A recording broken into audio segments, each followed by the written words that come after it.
the couch since this morning. Well, he never came to bed last night. Sleep on the couch. I left him on the couch before I took my son to school this morning, put a blanket over him. And now I just checked on him again because he never got up. I don't feel a heartbeat. I don't see him breathing. I can say this, and this is not an excuse. My son never indulged in drugs around me. You got to realize I'm his dad, bro. And I was a disciplinarian. I was strict, structured. So certain things I didn't see. I never saw Quan pop a pill in front of me. I saw him smoke weed. I saw him drink liquor. But certain things I never saw him do. But in my mind, I knew when he was higher than normal. And I would address it with him. I used to tell him like, hey man, whatever you going through in life, your ass ain't in a pill bottle or liquor bottle, man. When the case files linked to Rich Homie Quan finally surfaced, the streets reacted like someone had cracked open a vault nobody believed existed. Because for years, his situation had been wrapped in odd rumors, strange inconsistencies, whispered theories, and endless speculation about what really triggered the spiral he went through. But this time, the documents told a story way bigger than anyone expected. Not only did they highlight questionable moves inside his camp, they hinted that certain family ties may have played a much heavier role than what was ever discussed publicly. And when whispers about an unidentified pill started surfacing in the paperwork, pointing to a setup that didn't line up with the original narrative, the whole situation flipped from confusion to straight suspicion. It wasn't just industry pressure, it wasn't just taking a break, and it definitely wasn't some random accident. These files painted a picture of a man surrounded by people who were supposed to protect him, yet somehow they were connected to the same storm that nearly took him out. The first shocker in the files was how many inconsistencies there were in the timelines. Statements didn't match, accounts shifted. The people closest to him seemed to remember events differently every time they were asked. And it wasn't just outsiders. The paperwork showed internal contradictions, hinting that someone around him might have been trying to keep the truth foggy. Vision, my son getting older and pulling up, kicking it with me on some grown man shit, bro. You feel me? Yeah. Like I wanted to have them time, man, while I was old and we just kicked it and we talked about what we did. That alone raised the question, why didn't anyone lock down the real story from day one? Why was everything so blurry? And when you see that blurry narratives usually hide someone's guilt, the vibe around the situation instantly changes. But the biggest twist, the one that had everyone on edge, was the mention of a pill that didn't match anything Quan was known to take. Investigators flagged it, toxicology flagged it, and yet nobody in his circle had a solid explanation for how it ended up in his system. The theory that it might have been tampered with was quietly tucked in the paperwork, not pushed, but absolutely noticeable. And if that possibility is even halfway real, then we're talking about a situation where someone used something against him that he didn't sign up for. Suddenly, his collapse didn't look like a mistake, it looked like a move. The documents also noted tension between certain family members and people in his team over money, influence, and decision-making power around that time. And while none of it proved wrongdoing, it showed that he was dealing with way more internal pressure than fans ever thought. You put all of that together, plus unexplained substances, plus conflicting stories, and you get the sense that someone wasn't just failing him, they might have been actively putting him in harm's way. This was the beginning of a story the public wasn't ready for. And the deeper the case files went, the uglier the undercurrents became. As the documents moved into the timeline leading up to the incident, the pattern became even harder to ignore. Quan was reporting stress from multiple directions. Financial disputes, disagreements within his family, tension with former collaborators, and a growing frustration with people trying to control his career decisions. Some of the notes included in the case log showed that he had been distancing himself from certain relatives who felt entitled to his success. At the same time, he wasn't getting the backup he needed from the people who claimed to have his back. That kind of imbalance creates a dangerous environment, one where someone vulnerable and exhausted can become an easy target. The case files highlighted how, in the weeks before everything went down, Quan was being pulled into conversations that made him uncomfortable. People asking for favors, asking for access, asking for money, asking for connections. He'd reportedly told associates he felt like certain individuals were using him and he didn't know who to trust anymore. Those comments hit different when the documents start revealing that one of the last people he was with before the incident had direct ties to a family dispute. He's friends with one of the people that stay in the house. Name? Quick. Quick. So you Quick's friend? Correct. Okay. And you don't remember what time you arrived? No. I have no idea what has transpired before or after. I was just in the room. And while that doesn't confirm intentional harm, it exposes a level of proximity that raises questions. Investigators noted how unusual it was that none of the people around him could give a clean explanation of where he got the unidentified pill. Everyone had a version, but none of the versions matched. It's one thing when outsiders disagree, but when close family members and team members can't get their story straight, that's when people start suspecting foul play, even if nobody wants to say it out loud. One document even referenced a conversation where someone allegedly admitted they weren't paying attention when the pill was introduced. How does that even happen around someone whose well-being was already being closely watched by his circle? And what made this all heavier was the fact that Quan wasn't reckless. He wasn't the type to play around with random substances. His team knew this. His family knew this. So why would anyone hand him something without being absolutely sure of what it was? The paperwork listed multiple inconsistencies in the statements regarding the moment the unidentified pill entered the picture, and that inconsistency is what caused investigators to mark it as suspicious. While the files didn't point fingers, they definitely exposed cracks in the relationships around him. People acting defensive, people distancing themselves after the incident, people stopping communication with investigators entirely. And when you look at all that behavior, you start realizing that it wasn't just the pill that was unaccounted for. The trust around him was too. To truly understand how this situation grew so complex, you have to look at what was happening behind the scenes in Quan's life.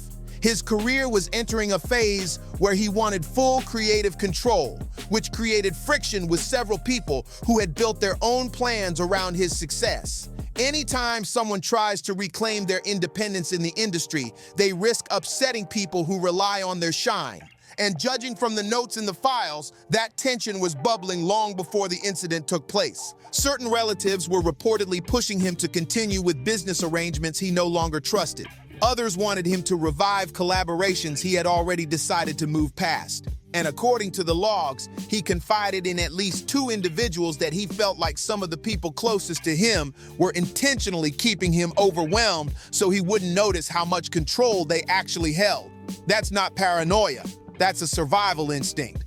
The files mention multiple family disputes involving money, contracts, and disagreements over who had access to his accounts. Again, none of it proved wrongdoing, but it revealed an environment where conflict was constant.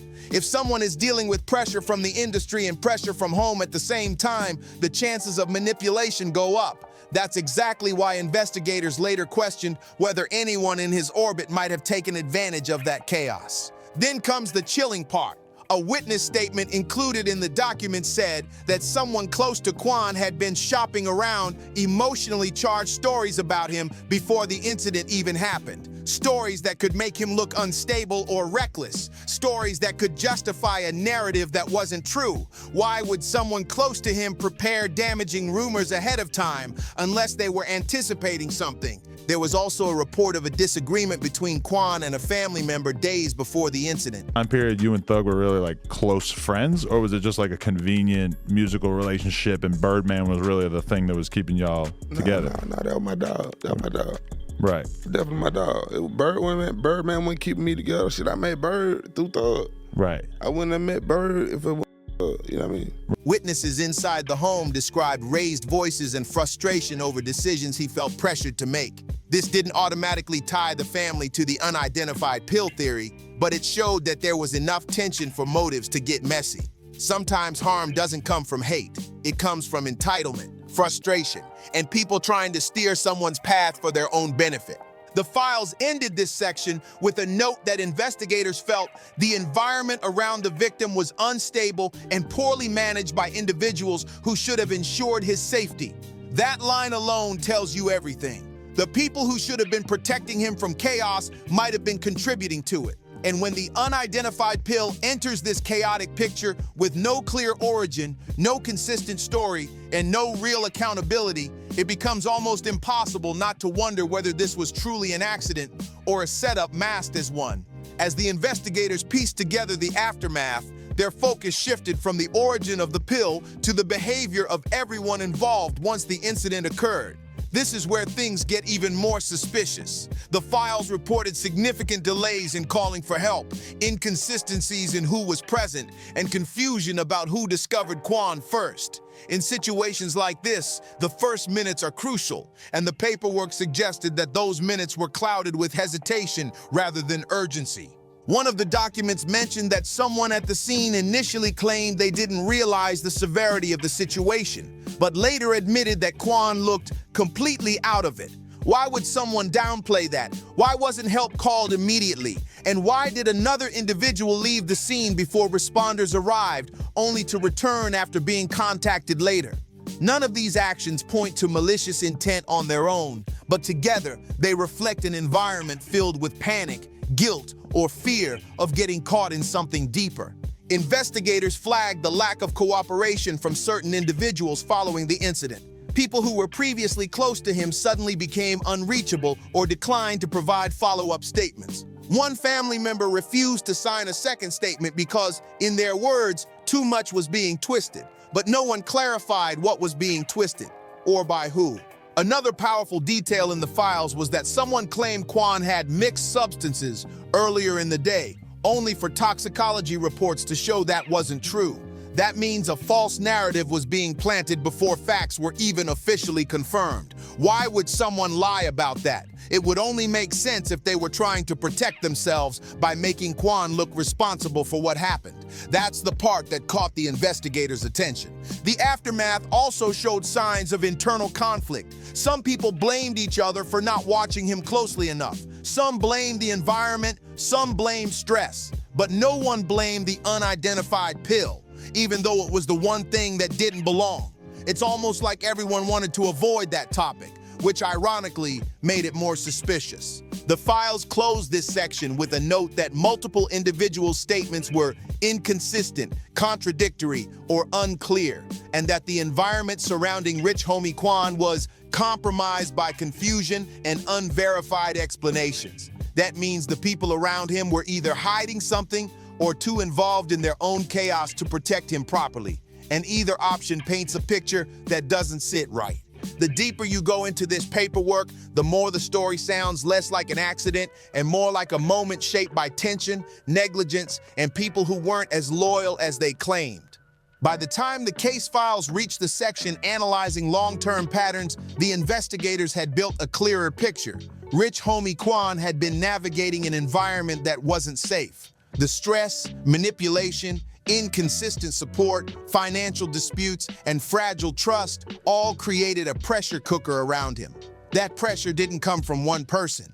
It came from multiple individuals fighting for influence, access, control, or proximity to his success. And when you mix all of that with the introduction of an unidentified pill that didn't match his lifestyle, the theory of potential sabotage becomes impossible to ignore.